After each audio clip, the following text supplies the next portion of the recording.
Rowdy sheeter ಬಿಕ್ಲು Shiva ಕೊಲೆ ಕೇಸ್ಗೆ ಸಂಬಂಧಪಟ್ಟಂತೆ ಕೆಆರ್ಪುರದ BJP ಶಾಸಕ ಭೈರತಿ ಬಸವರಾಜುಗೆ ಬಂಧನ ಭೀತಿ ಎದುರಾಗಿದೆ. ಆ ಹಿನ್ನೆಲೆ ಇವತ್ತು ಬಿಜೆಪಿ ಶಾಸಕ ಭೈರತಿ ಬಸವರಾಜ್ ಜನಪ್ರತಿನಿಧಿಗಳ ಕೋರ್ಟ್ನಲ್ಲಿ ಏನು ಅರ್ಜಿಯನ್ನ ಸಲ್ಲಿಕೆ ಮಾಡಿದ್ದಾರೆ, ಅದರ ಭವಿಷ್ಯ ನಿರ್ಧಾರವಾಗಲಿಕ್ಕಿದೆ. ಬಿಕ್ಲು ಶಿವ ಕೊಲೆ ಕೇಸ್ನಲ್ಲಿ 5ನೇ ಆರೋಪಿಯಾಗಿರುವ ಭೈರತಿ ಬಸವರಾಜ್ ನಿರೀಕ್ಷಣಾ ಜಾಮೀನಿಗೋಸ್ಕರ ಇನ್ನಿಲ್ಲದ ಕಸರತ್ತು ಮಾಡ್ತಾ ಇದ್ದಾರೆ. ಹೈಕೋರ್ಟ್ ಮಧ್ಯಂತರ ಜಾಮೀನು ಸಾಧ್ಯ ಇಲ್ಲ ಅನ್ನುವಂತಹ ಆದೇಶವನ್ನು ಆಲ್ರೆಡಿ ಕೊಟ್ಟಿದೆ. ಹಾಗಾಗಿ ಜನಪ್ರತಿನಿಧಿಗಳ ವಿಶೇಷ ಕೋರ್ಟ್ನ ಬಾಗಿಲು ತಟ್ಟಿ ನಿರೀಕ್ಷಣಾ ಜಾಮೀನಿನ ಅರ್ಜಿಯನ್ನು ಸಲ್ಲಿಕೆ ಮಾಡಿದ್ದಾರೆ. ಬಟ್ ಇಲ್ಲೂ ಕೂಡ ಬೇಲ್ ಸಿಗದೆ ಹೋದ್ರೆ ಸುಪ್ರೀಂ ಮೆಟ್ಟಿಲೇರುವ ಸಾಧ್ಯತೆಗಳಿದ್ದು ಅದಕ್ಕೆ ಪ್ರಿಪರೇಷನ್ಸ್ ಕೂಡ ಮಾಡ್ಕೊಂಡಿದ್ದಾರೆ ಅಂತ ಗೊತ್ತಾಗ್ತಾ ಇದೆ.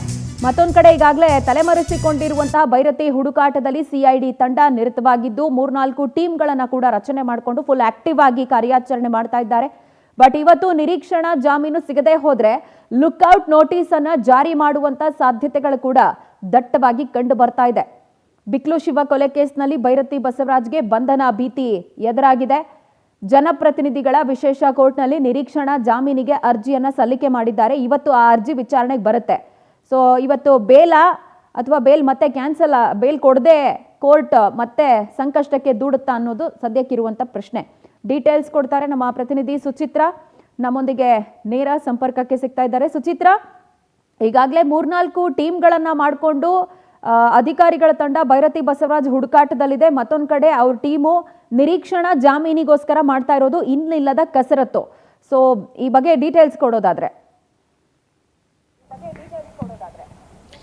ಪ್ರಜ್ವಲ, ಏನು ಬಿಕ್ಲು ಶಿವ ಕೊಲೆ ಪ್ರಕರಣದಲ್ಲಿ ಎಫ್ಐ ಆರೋಪಿಯಾಗಿರುವಂತಹ ಕೆಆರ್ಪುರಂ ಶಾಸಕ ಭೈರತಿ ಬಸವರಾಜ್ಗೆ ಇವತ್ತು ಏನು ಜನಪ್ರತಿನಿಧಿಗಳ ನ್ಯಾಯಾಲಯದಲ್ಲಿ ಅವರಿಗೆ ನಿರೀಕ್ಷಣಾ ಜಾಮೀನನ್ನ ಕೊಡಬೇಕಾ ಬೇಡವಾ ಅನ್ನೋ ಒಂದು ನಿರ್ಧಾರ ಆಗುವಂಥದ್ದು.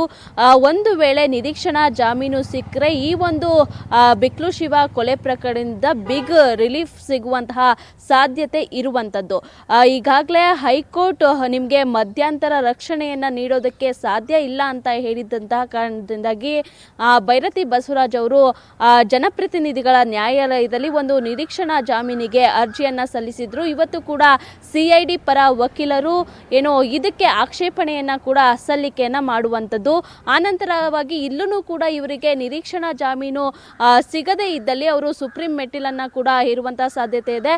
ಸಿಐಡಿ ಅಧಿಕಾರಿಗಳು ಕೂಡ ಭೈರತಿ ಬಸವರಾಜನ ಅರೆಸ್ಟ್ ಮಾಡೋದಕ್ಕೂ ಕೂಡ ಈಗಾಗಲೇ 3 ತಂಡಗಳಿಂದ ಅವರನ್ನ ಹುಡುಕುವಂತಹ ಪ್ರಯತ್ನವನ್ನ ಮಾಡ್ತಾ ಇದ್ದಾರೆ. ಮಹಾರಾಷ್ಟ್ರ ಹಾಗೆ ಪುಣೆ, ಗೋವಾದಲ್ಲೂ ಕೂಡ ಅವರ ಹುಡುಕಾಟದಲ್ಲಿರುವಂಥದ್ದು. ಒಂದು ವೇಳೆ ನಿರೀಕ್ಷಣಾ ಜಾಮೀನು ಸಿಗದೇ ಇದ್ದಲ್ಲಿ ಬೇರೆ ದೇಶಕ್ಕೆ ಪರಾರಿಯಾಗುವಂತಹ ಸಾಧ್ಯತೆ ಇದೆ. ಹೀಗಾಗಿ ಲುಕ್ಔಟ್ ನೋಟಿಸ್ ಅನ್ನ ಜಾರಿ ಮಾಡಿ ಭೈರತಿ ಬಸವರಾಜನ್ನ ಅರೆಸ್ಟ್ ಮಾಡುವಂತಹ ಸಾಧ್ಯತೆಗಳು ಕೂಡ ಅಧಿಕವಾಗಿರುವಂಥದ್ದು. ಒಟ್ಟಿನಲ್ಲಿ ಇವತ್ತು ಏನು ಜನಪ್ರತಿನಿಧಿಗಳ ನ್ಯಾಯಾಲಯದಿಂದ ಬರುವಂತಹ ಈ ಒಂದು ನಿರೀಕ್ಷಣಾ ಅರ್ಜಿ ಜಾಮೀನು ವಿಚಾರಣೆ ಏನಿದೆ, ಒಂದು ವೇಳೆ ಬಸವರಾಜ್ ಅವರ ಪರವಾಗಿ ಬಂದ್ರೆ ಬಿಗ್ ರಿಲೀಫ್ ಅಂತಾನೆ ಹೇಳ್ಬೋದು. Prajwala. Fine Suchitra, thank you ಡೀಟೇಲ್ಸ್ಗೆ.